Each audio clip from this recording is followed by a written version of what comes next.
Well, hey everyone. It's actually 2 in the morning and I couldn't sleep, and so I thought I would go ahead and knock one of these out. This isn't actually got really anything to do with actual schoolwork. It's really just a message that I wanted to give to my seniors. One of the reasons why I felt like I couldn't sleep is just because I've been really wrestling with some things, um, you know, regarding our class and the fact that we're kind of getting robbed of a few weeks of being together. It's not got much to do with the content. I love the content. I think that it's important, but more than anything, I'm just starting to miss you guys, and I think that there's a light at the end of the tunnel. I'm optimistic that we're going to get to come back to school, but there's the outside chance that we're not going to, and that just doesn't sit really well with me.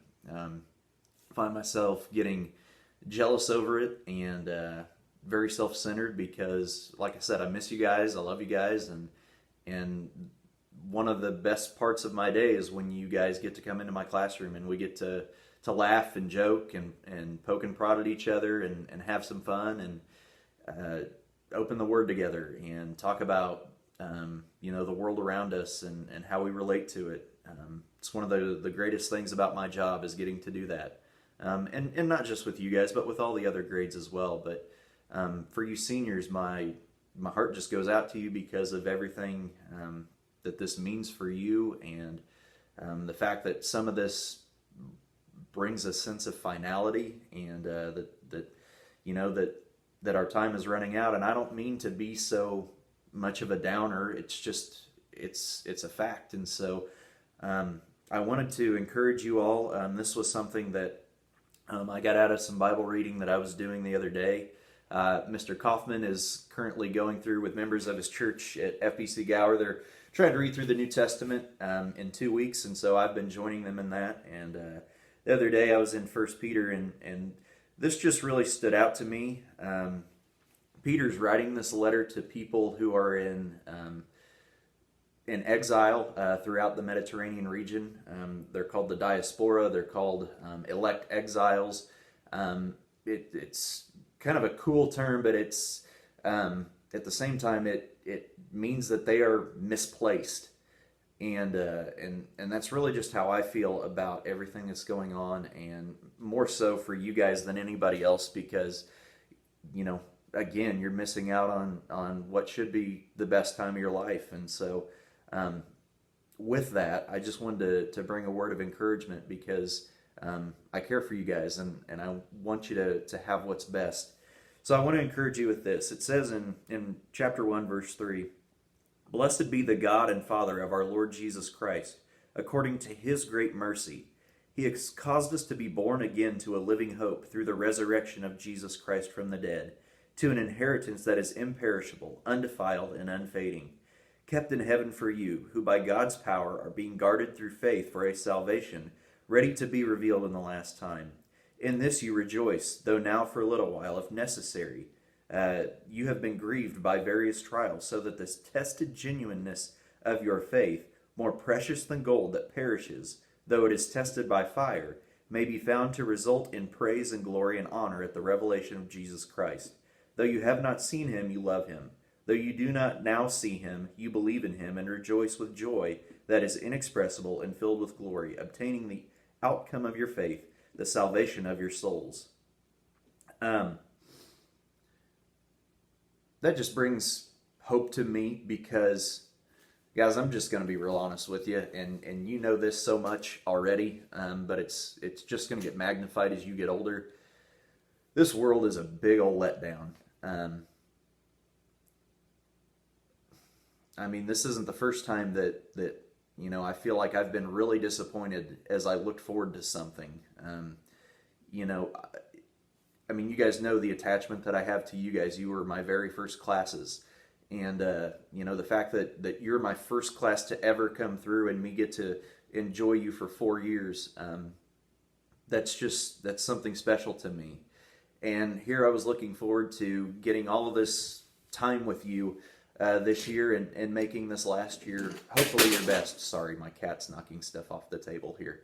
But but I was hoping that it would be something that you enjoyed to the fullest extent, and I was hoping that I could um, aid in that. But at the same time, selfishly, I was really just wanting to soak up the time that we have together for myself.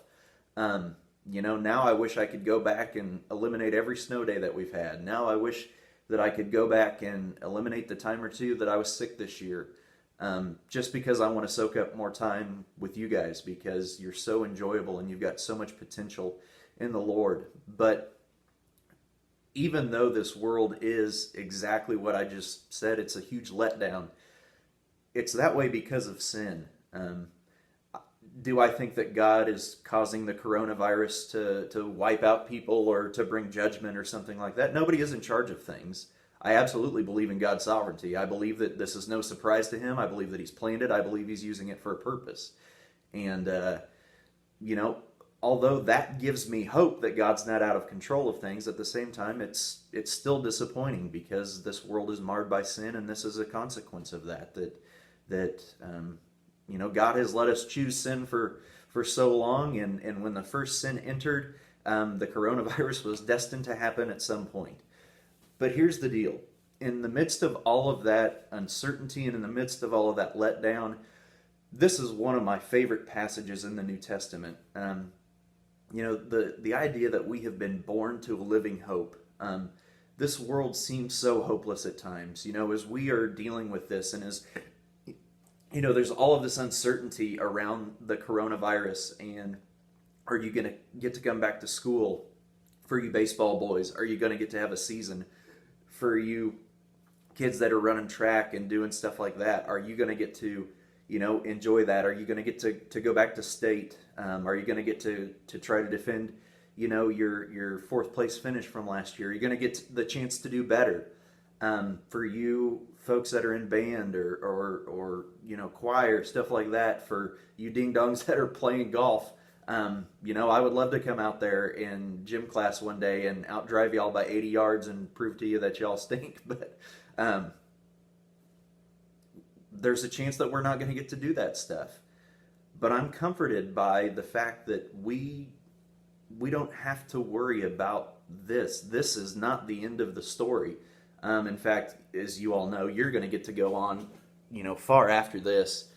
This is just the beginning of your stories. But this life, what I'm getting at is this life is not the end of the story, that there's so much more for you, but it's all here. It's not in what this world has to offer. I pray for you all that you have families and that you have great jobs and that you find great churches and get plugged into great communities. Those are the good things that you need to latch onto and that you need to pray for. But at the same time, all of those things are to be leveraged for God. He is to be the reason that you're doing everything. He is to be the forefront of your minds. He is to be the sense of purpose that you draw at the end of each day. He is our living hope. While I may not have hope for tomorrow and that you get to come back to school and I get to enjoy the time that I would, hope to get with you, I'm going to be disappointed, but this is just a blip on the radar. We are but a mist, we are but a vapor, is what the Bible says. And, we need to remind ourselves of what truly matters, and that is that we have a hope, that there's, while there's this sense of loss right now, the joy that we will rediscover when this is all said and done and everything is made new and we get to be together for all of eternity, it's going to make the times that you wish that you had back from your senior year, it's going to make it look like it was absolutely nothing. One of the things that I find myself doing from time to time is reminiscing about my college experience and the fun that I had and the people that I got to know and the deep sense of community that I had with my friends there. And that's just something that I've told friends, we've discussed this over the years, that we're just never going to be able to replicate that on this side of heaven. And that's kind of how I feel about you guys, is that this is not something that's going to be able to be replicated this side of heaven. But at the same time, that gives me joy because I know that when, again, this is all said and done, that we're going to get to be in community together forever. And while you may miss your school family and your friends and stuff like that, and although I'm sure that you don't miss the schoolwork and all of the papers and all of the stress and all the anxiety that comes with it, on that day when our living hope is revealed to us and we get to be with Jesus for all of eternity, we're going to get to be in this community together without any of the anxieties and any of the fears and any of the pandemics or the things that, take away from our sense of community and rob us of joy here in this life. Those things aren't going to be in the next. It's going to be perfect and harmonious, and we're going to get to just be together in community, and we're going to get to enjoy fellowship together. But more importantly than that, we're going to get to enjoy fellowship together as we worship Jesus, because he is our living hope. The fact that he goes on to say that he's caused us to be born again through a living hope, through the resurrection of Jesus Christ from the dead, to an inheritance that is imperishable, undefiled, and unfading, kept in heaven for you by God's power. You're being guarded through faith for the salvation ready to be revealed in the last time. So in this you rejoice, though now for a little while, if necessary, you have been grieved by various trials, so that the tested genuineness of your faith may be found to result in praise and glory and honor at the revelation of Jesus. This inheritance, it's going to be imperishable, undefiled, and unfading. And I just think, man, on nights that I'm robbed of sleep because of anxieties that I have in this life, desiring to raise my son up, soon to be sons up to follow Jesus, trying to love my wife the best that I can, trying to be the best man that I can be, and the best pastor that I can be, and the best Bible teacher that I can be. I got to remind myself I'm doing it for the reward. I'm doing it because I love Jesus. And on all of those nights that I might get robbed of sleep or feel the anxieties pull and tug at me, man, I'm looking forward to what is imperishable, unfading, and undefiled, that nothing is going to pull us away from what truly matters, and that is worshiping the King and getting to share in fellowship with each other. I also find it, ironic for our situation that it says, in this you rejoice, although, you've been going through various trials for a little while. Just like those elect exiles or those people in the diaspora that Peter's talking to and addressing in this letter. We're just misplaced at the moment. That we're out of sync, we're out of rhythm, we're not in our comfort zone, and that just feels weird, and it's resulted in a trial for some of you, and I'm sure many of you are doing cartwheels over the fact that you don't have to come to school anymore for the foreseeable future. But man, I just feel misplaced. It's been very stressful for me to be home and to just be navigating how to do this stuff online and to be giving you guys what I think you need and what I feel led to teach you all online without ever getting to interact with you guys. That it's just unsettling with me, and it's weird and it's uncomfortable, and we're just misplaced. But really, guys, in the grand scheme of things, that's what we are at all times. We are not residents of this world anymore. If you have been redeemed by Jesus, if you're a Christian, this is not your home. And your soul longs for home. And, I can think of numerous times throughout my life when I've been in the ups and the downs, and you have walked with me through some of those. And man, there's just so many days where my soul just longs for home. But I know that it's seemingly a long way off. And that's okay to long for home. It's okay to feel misplaced and out of sync and out of rhythm with this world, because that's exactly what you are. Because you're not of this world. You've been bought with a price. You've been redeemed to a living hope. And you should have your eyes fixed on something far down the road that is imperishable, undefiled, and perfect. Something that's going to last forever. Let that bring you hope. I hope that it does. I have no idea where this idea came from other than God. Like I said, I couldn't sleep, and so I felt like God was directing me to do something, and so I started praying, and you guys specifically came to mind, and I I just couldn't get doing something like this out of my head. And so I hope that you're encouraged by it. I hope you know that I love you, that I care deeply for you, and that I'm praying for you specifically through this.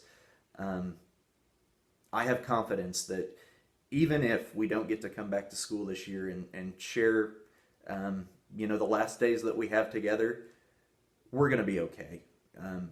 You will always be welcome in my classroom, on the baseball field, for you baseball guys, in chapel services, things like that.